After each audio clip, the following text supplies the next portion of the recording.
sapa semuanya. Selamat pagi, Shalom. Selamat pagi, Shalom. Puji syukur kepada Tuhan Yesus. Terima kasih dan rahmat-Nya kita dapat berkumpul di tempat ini untuk memuji dan menyembah Tuhan.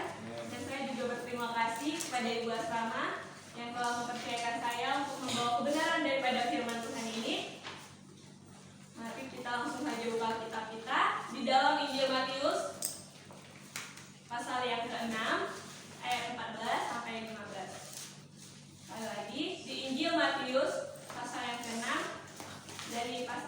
dari ayat 14 sampai yang ke-15. Sudah mendapatkan semuanya? Amin. Kita akan membacanya bersama-sama. Tapi sebelum itu izinkan saya untuk membaca perikop yang diberikan oleh Lembaga Alkitab Indonesia, Hal Berdoa. Mari kita baca bersama-sama. 1, 2, 3 ya. Karena jikalau kamu mengampuni kesalahan orang, Bapamu yang di surga akan mengampuni kamu juga. Tetapi jikalau kamu tidak mengampuni orang, Bapamu juga tidak akan mengampuni kesalahanmu. Di sini dari nas ini saya akan memberi tema yaitu saling mengampuni. Saling mengampuni. Jadi menurut Kamus Besar Bahasa Indonesia, mengampuni itu berasal dari kata ampun, yang berarti memaafkan kesalahan orang lain atau kesalahan kekeliruan orang lain. Jadi itulah menurut Kamus Besar Bahasa Indonesia. Nah, banyak dari kita pasti sudah tidak asing lagi dengan kata mengampuni. Mengampuni mungkin di kalangan kita sudah tidak asing karena basic kita di sini yaitu kasih. Kasih itu selalu mengampuni. Ya teman-teman, kata ini memang sangat mudah diucapkan, tapi sangat sulit dilakukan. Jadi teman-teman, mengapa kata mengampuni ini sangat sulit untuk dilakukan? Karena kita tahu, mungkin di setiap kita dulu sebelum kita kesini, kita tahu kita pasti ada permasalahan dengan orang, ya orang itu menyakiti hati kita, sehingga membuat kesalahan yang fatal, sehingga kita sangat sulit untuk mengampuni orang tersebut. Misalnya, yang melakukan kesalahan itu adalah orang-orang terdekat kita. Pasti sangat sulit ya untuk mengampuni teman-teman. Saya percaya kita semua dimampukan untuk mengampuni. Amin. Untuk mengampuni. Jadi salah satu penyebab untuk kita tidak mengampuni orang itu karena diri kita sendiri, yaitu kita berat untuk mengampuni orang sebelum kita mendengarkan kebenaran firman Tuhan ini. Teman-teman, saya akan mengapa kita tidak mengampuni. Dari nats ini kita dapat membaca di nats ini mengajarkan kita untuk mengampuni. Mengapa kita harus mengampuni? Yaitu karena Bapa di sorga terlebih dahulu mengampuni kita. Kita dapat lihat di ayat yang ke-14 bagian B, yaitu mengatakan Bapamu yang di sorga akan mengampuni kamu juga. Ya, itu teman-teman. Jadi karena mengapa kita harus mengampuni, alasan mengapa kita mengampuni, yaitu karena Bapa yang di surga telah mengampuni kita terlebih dahulu. Jadi kita juga harus saling mengampuni. Saya mau tanya sama teman-teman nih. Teman-teman percaya nggak kalau dosa-dosa teman-teman udah diampuni? Amin. Nah, jika teman-teman percaya, jika dosa-dosa telah diampuni, maka kita juga harus saling mengampuni, terlebih sama kita. Karena Tuhan Yesus telah mengajarkan kita untuk saling mengampuni. Jika kita tidak mengampuni orang lain, maka kita juga berdosa. Untuk itu, marilah kita saling mengampuni, karena Tuhan telah mengajarkan kita untuk mengampuni. Dan di sini juga saya akan membagikan beberapa cara untuk mengampuni orang. Yaitu yang pertama yaitu dengan berdoa. Kita bisa lihat di Matius pasal 6 ayat 44. Saya akan membacakannya bagi kita semua. Tetapi aku berkata kepadamu, kasihilah musuhmu dan berdoalah bagi mereka yang menganiaya kamu. Nah, dari ayat ini, teman-teman, Tuhan Yesus telah mengajarkan kita untuk mengasihi, memberi ampun bagi orang-orang yang menganiaya kita.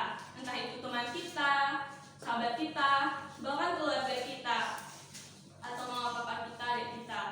Kadang nih, orang yang melukai hati kita itu, kadang yang berkesan itu adalah orang-orang yang terdekat dengan kita. Teman-teman,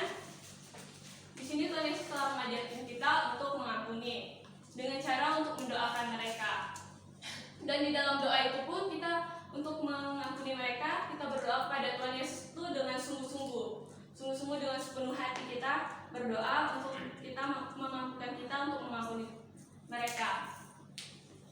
Dan dapat kita lihat juga di Injil Markus yang mengatakan, dan jika kamu berdiri untuk berdoa, ampunilah dahulu sekiranya ada barang sesuatu di dalam hati kamu terhadap orang lain. Nah, barang sesuatu ini maksudnya yaitu sebuah kesalahan yang dia perbuat kepada kita yang tidak menyenangkan hati kita dan membuat kita sulit untuk mengampuninya. Dan di doa Bapa kami juga kita dapat lihat, yaitu di mana ada tertulis, dan ampunilah kami akan kesalahan kami seperti kami juga mengampuni orang yang bersalah kepada kami. Jadi kita harus saling mengampuni terhadap sesama kita. Yang kedua yaitu dengan tindakan kita.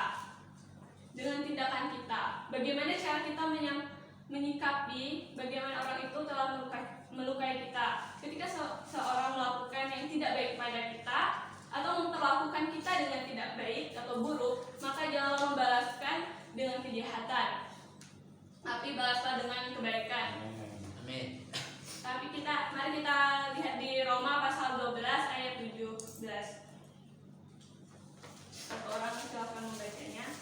Roma pasal yang ke-12 ayat 17. Demikianlah firman Tuhan, janganlah membalas kejahatan dengan kejahatan, lakukanlah apa yang baik bagi semua orang.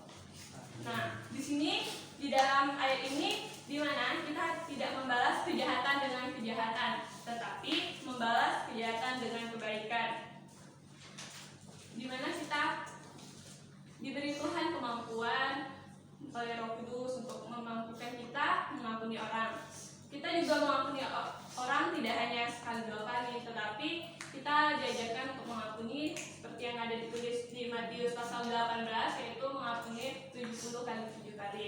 Jadi ketika orang-orang memperlakukan kita tidak baik, kita harus mengasihi mereka. Nah, di situ nanti orang-orang dapat melihat kita di mana kemuliaan Tuhan dinyatakan di dalam diri kita.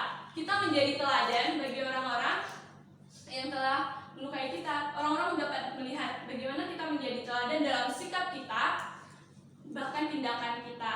Nah, teman-teman, ternyata di dalam ketika kita tidak mengampuni orang lain, itu menyebabkan di dalam hati kita itu menyebabkan sebuah racun. Jadi ketika kita tidak mengampuni orang lain, di dalam hati kita itu akan ada sampah, ada racun itu ketika kita tidak mengampuni orang lain. Tetapi jika kita mengampuni orang lain, Tuhan akan memampukan kita untuk di dalam diri kita ini ada rasa sukacita, bahagia, bahkan meningkatkan kesehatan kita. Karena dari hati di situ adalah seperti di Amsal tertulis, di hati itu terpancar kehidupan. Jadi teman-teman, pada pagi hari ini kita dapat belajar di mana kita saling mengampuni, yaitu mengampuni karena Bapa yang di surga terlebih dahulu mengampuni kita. Dan cara kita untuk mengampuni orang lain, yang pertama yaitu berdoa, dan yang kedua itu dalam tindakan kita. Memang sulit, tetapi Tuhan Yesus memampukan kita dengan Roh Kudusnya. Nah, teman-teman, mungkin sekian khotbah yang dapat saya sampaikan. Untuk ayat penutup kita, mari kita buka di Efesus pasal 4 ayat yang ke-32. Kita akan membacanya bersama-sama. Efesus pasal 4 ayat yang ke-32. Amin. Sudah mendapatkannya semua? Amin. Mari kita baca bersama-sama. 1, 2, 3, ya. Tetapi